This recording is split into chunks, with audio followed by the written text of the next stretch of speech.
পাল্টে যেতে পারে রাশিয়া ও ইউক্রেন যুদ্ধে পাশার দান। এখন থেকে নিজ ভূখণ্ডে দূরপাল্লার বিধ্বংসী ক্ষেপণাস্ত্র তৈরি করতে পারবে কিয়েভ। যুক্তরাজ্যের আলোচিত স্টর্ম শ্যাডো মিসাইলের ব্লুপ্রিন্ট হাতে পাচ্ছে জেলেনস্কি বাহিনী, যা দিয়ে রুশ ভূখণ্ডের গভীরে চালানো যাবে হামলা। এমন সিদ্ধান্তে ক্ষোভ প্রকাশ করে লন্ডনের বিরুদ্ধে আগুনে ঘি ঢালার অভিযোগ তুলেছে ক্রেমলিন। সিলন টি রপ্তানিতে শীর্ষে। ব্রিটেনের সমর ভান্ডারের অন্যতম শক্তিশালী দূরপাল্লার ক্ষেপণাস্ত্র স্টর্ম শ্যাডো।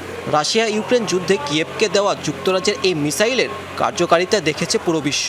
রুশ সামরিক স্থাপনা ও গুরুত্বপূর্ণ লক্ষ্যবস্তুতে হামলায় যেসব অস্ত্রগুলো সফল হয়েছে তার মধ্যে এই ক্ষেপণাস্ত্রটি অন্যতম। তবে মিসাইলটি ব্লুপ্রিন্ট না থাকায় এতদিন অস্ত্র সহায়তার উপরই নির্ভর করতে হয়েছে জেলেনস্কি প্রশাসনকে। এবার দূর হচ্ছে সে বাধাও। এখন থেকে স্টর্ম শ্যাডো মিসাইল নিজেরাই তৈরি করতে পারবে ইউক্রেন।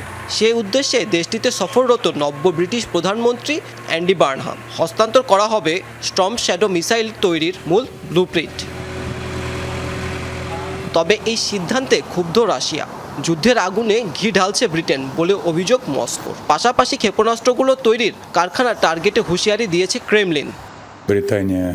ব্রিটেন নিয়মিতভাবে যুদ্ধের আগুনে ঘি ঢালছে। শান্তি প্রতিষ্ঠার সামান্য অগ্রগতিও ঠেকাতে একের পর এক পরিকল্পনা করছে তারা। এই ক্ষেপণাস্ত্রগুলো কোথায় তৈরি হচ্ছে তা শনাক্ত করতে সশস্ত্র বাহিনী কাজ করছে এবং সেই স্থাপনাগুলো ধ্বংসের ব্যবস্থা নিচ্ছে। যুদ্ধ বিমান থেকে নিক্ষেপযোগ্য স্টর্ম শ্যাডো মিসাইলটি মূলত ক্রুজ ক্ষেপণাস্ত্র, যা রুশ ভূখণ্ডের প্রায় 250 কিলোমিটার অভ্যন্তরে আঘাত হানতে পারবে। অর্থাৎ টার্গেট হতে পারে রাজধানী মস্কো কিংবা সেন্ট পিটার্সবার্গের মতো গুরুত্বপূর্ণ শহরের কাছাকাছি স্থাপনাগুলো, যা চলমান যুদ্ধে গেম চেঞ্জার প্রমাণিত হতে পারে। মাহমুদ সাকিব, যমুনা নিউজ।